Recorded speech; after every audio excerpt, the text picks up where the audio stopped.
Mic check. Hello? Is this thing working?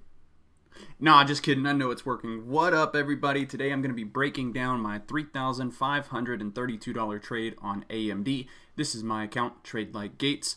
I was in on these contracts here. This was posted at 9:14 a.m.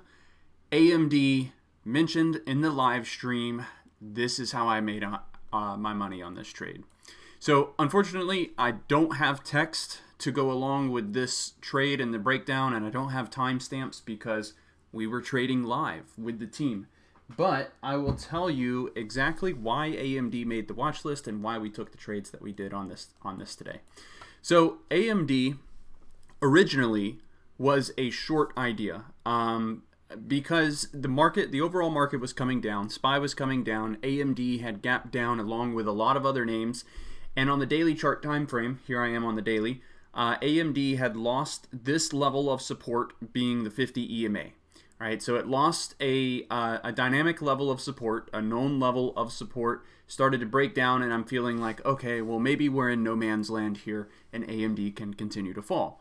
That is, or was, a possible case or a possible outcome for this stock. The other possible outcome for this stock is that it held the pre-market low as a support and ran up to the top side. So there were really, I guess there were three scenarios here that could have played out. Either AMD, after gapping down, was going to break the pre-market low and continue to fall. It was going to open up and just move flat and do nothing.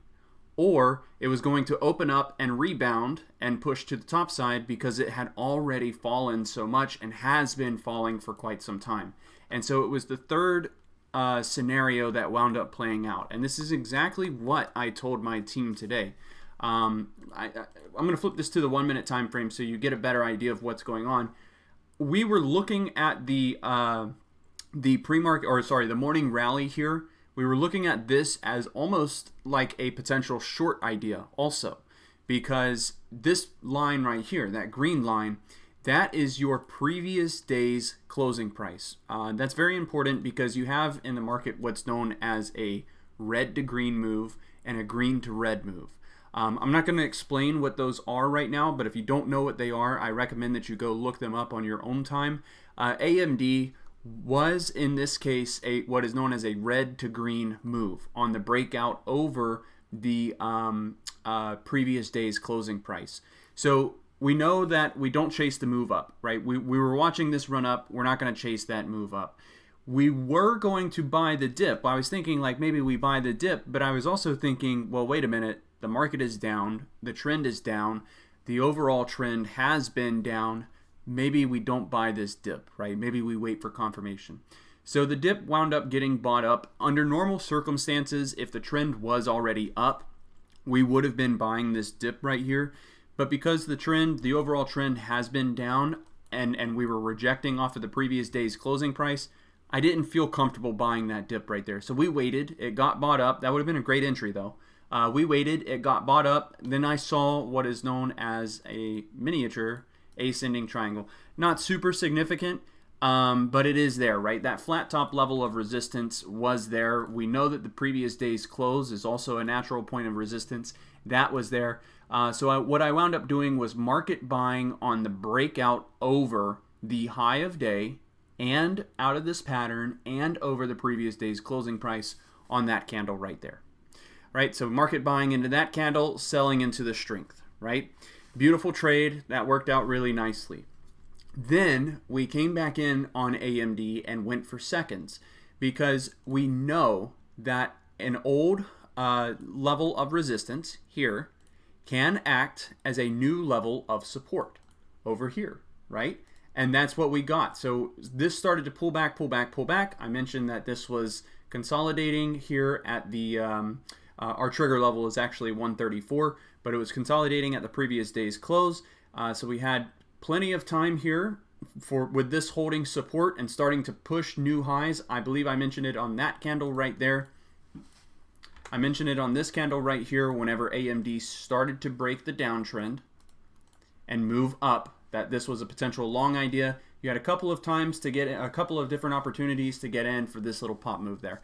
It's not super significant on this pop move, but the contracts did move pretty cleanly. And then eventually AMD did give us that big run that we were looking for.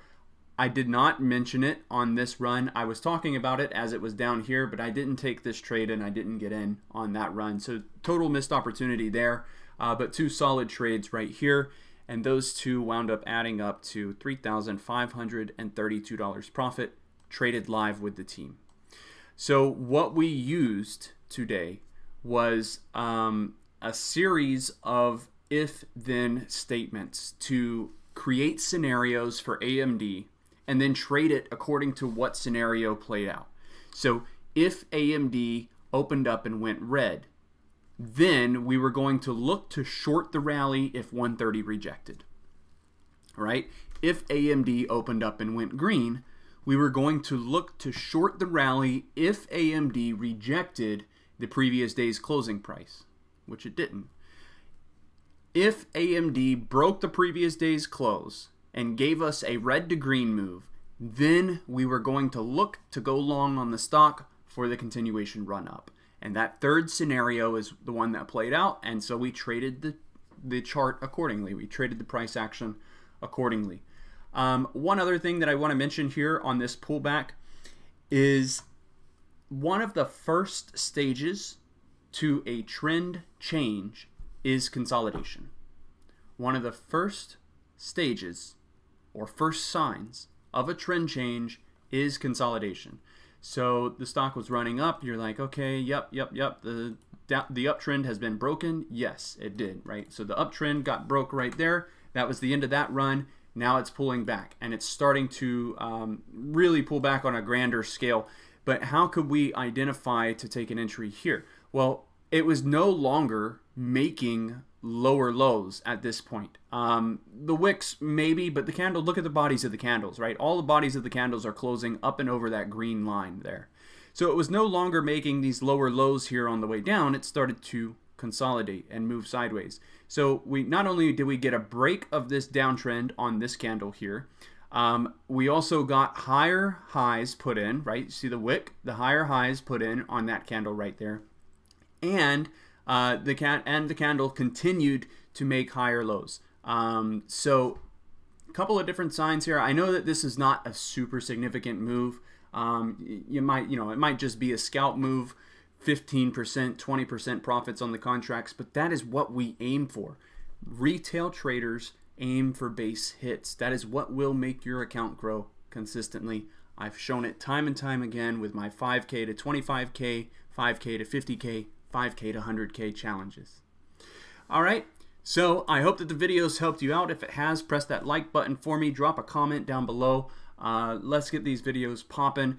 Mention anything that you want me to make a video on, and I'll be sure to add that to my list of things to do. I appreciate your time. Subscribe to the channel if you haven't done so already. Take care. Good luck in the markets, and go make some money.